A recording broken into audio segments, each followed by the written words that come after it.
नमस्कार दोस्तों, स्वागत है आप सभी का हमारे चैनल में। आज के इस वीडियो में हम चर्चा करेंगे जो शिवालिक हिमालय है उसके बारे में। इसके पहले हमने ट्रांस हिमालय के बारे में पढ़ा है, साथ में महान और मध्य हिमालय के बारे में भी हम पढ़ चुके हैं। ठीक है, यदि आप वीडियो नहीं देखे होंगे तो उसको जाकर जरूर देखिएगा। साथ ही ये बताना चाहूंगा कि मैं अभी एक दर्शन का वीडियो भी बनाया है, तो उसको भी आप देखेंगे। और हमारे जो एंड्रॉयड ऐप है उसमें सारे प्रीमियम कोर्सेज अवेलेबल हैं। ठीक है, तो उसको आपको देखना होगा तो उसको प्ले स्टोर से डाउनलोड करें और उसको देखिए। उसके बाद आप उसमें बहुत सारे डेमो वीडियोस अवेलेबल हैं, देख करके आप हमारे प्रीमियम कोर्स बाय कर सकते हैं। ठीक है, तो चलिए शुरुआत करते हैं। सबसे पहले हम देखेंगे शिवालिक हिमालय। ठीक है, शिवालिक हिमालय को उप हिमालय भी कहते हैं। ठीक है, तो ये जो है हिमालय की जो मेजर 3 क्लासिफिकेशन है उसमें 3rd नंबर का हिमालय है शिवालिक हिमालय। ये इसको सब हिमालय या उप हिमालय कहते हैं। हिमालय श्रृंखलाओं में ये सागर की ओर है।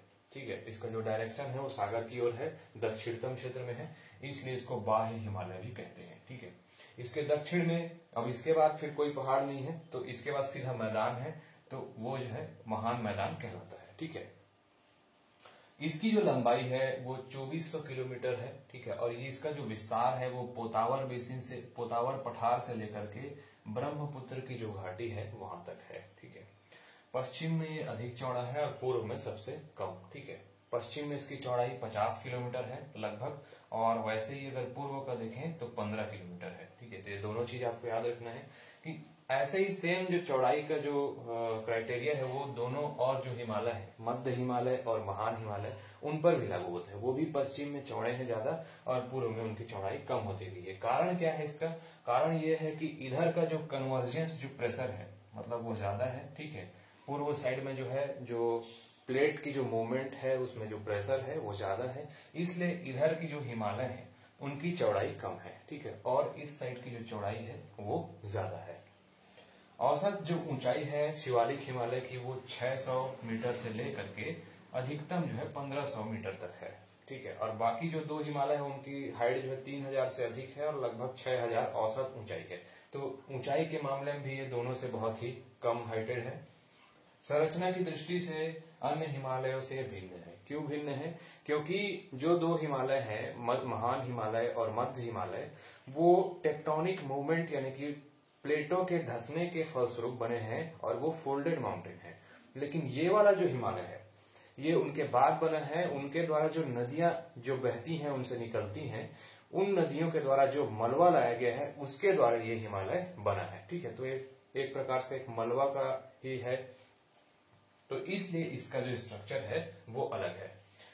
तो इसीलिए इसमें निक्षेप पाए जाते हैं और जो सेडिमेंट्री रॉक्स जिसको परतदार चट्टान कहते हैं वो इसमें पाए जाते हैं। अरुणाचल प्रदेश में डफलागुन, ठीक है, और मिरी, अगोर एवं जो मिसमी की जो पहाड़ियां हैं अरुणाचल प्रदेश में वो इसी शिवालिक हिमालय के विस्तार हैं। शिवालिक हिमालय को जिन प्रमुख नदियों ने अपर्दित किया है तो उन नदियों का जब मार्ग परिवर्तित हुआ तो उनके जो रिमेनिंग जो जल है उनसे जो है उथले झीलों का निर्माण हुआ है। ठीक है, तो इन्हीं उथले झीलों को दून कहते हैं। यदि जैसे हम एक एग्जांपल लेते हैं, जैसे एक नदी बह रही है, ये पहाड़ है और इसके बीच फिर यदि इसका जो मार्ग है वो परिवर्तित हो गया, तो मार्ग परिवर्तित होने से यहाँ पर जो इसका नदी का जो जल है वो बच गया, तो उन्हीं जो नदी के बचे हुए जल से जो है ये उथले झीलों का निर्माण होता है। ये आपको याद रखना है, क्योंकि हिमालय की नदियां अपने रास्ते परिवर्तन करने के लिए ही जानी जाती हैं, इसलिए जो है ऐसे उथले झीलों का निर्माण होता है। ठीक है, तो ऐसे ही कुछ दून का हम देखेंगे तो उत्तराखंड में है देहरादून, कोटा दून, पाटली दून और चौखंबा दून। ठीक है, तो ये उत्तराखंड में 4 जो दून के नाम है वो आपको याद होने चाहिए, देहरादून, कोटा दून, पाटली दून और चौखंबा दून। जम्मू कश्मीर में उधमपुर दून और कोटली दून जो है 2 दून है, ये सेम उसी शिवालिक हिमालय में नदियों के मार्ग परिवर्तन के कारण बने हैं। ठीक है, इसके बाद हम देखेंगे हिमालय का प्रादेशिक वर्गीकरण। ठीक है, तो इस प्रादेशिक वर्गीकरण में मेनली नदियों का सहारा लिया गया है, जैसे कि सिंधु से सतलज तक की जो नदी है उसको पंजाब हिमालय कहते हैं, सतलज से काली तक की जो एरिया है उसको कुमायूं हिमालय कहते हैं। ठीक है, काली से तीस्ता तक का जो एरिया है उसको नेपाल हिमालय कहते हैं, और यहाँ तीस्ता से ब्रह्मपुत्र तक का जो एरिया है उसको असम हिमालय कहते हैं। ठीक है, अब इसमें जो है कुछ ऐसे ही 4 प्रकार से इसका क्लासिफिकेशन है। तो ये नदियों का नाम आपको याद रहना चाहिए, सिंधु, सतलज, काली, तीस्ता, ब्रह्मपुत्र। उसके बाद आपको सब बन जाएगा, ठीक है।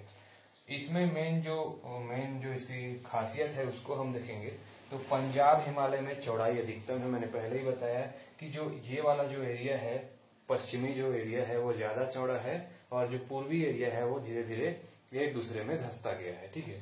तो पंजाब हिमालय वाले क्षेत्र में हिमालय की खासियत ये है कि वहाँ चौड़ाई अधिक है, ठीक है। उसके बाद जो कुमायूं हिमालय है, कुमायूं हिमालय में हिम नदियां अधिक पाई जाती हैं, ठीक है। कुमायूं हिमालय ये वाला एरिया जो सतलज और काली के बीच का एरिया है।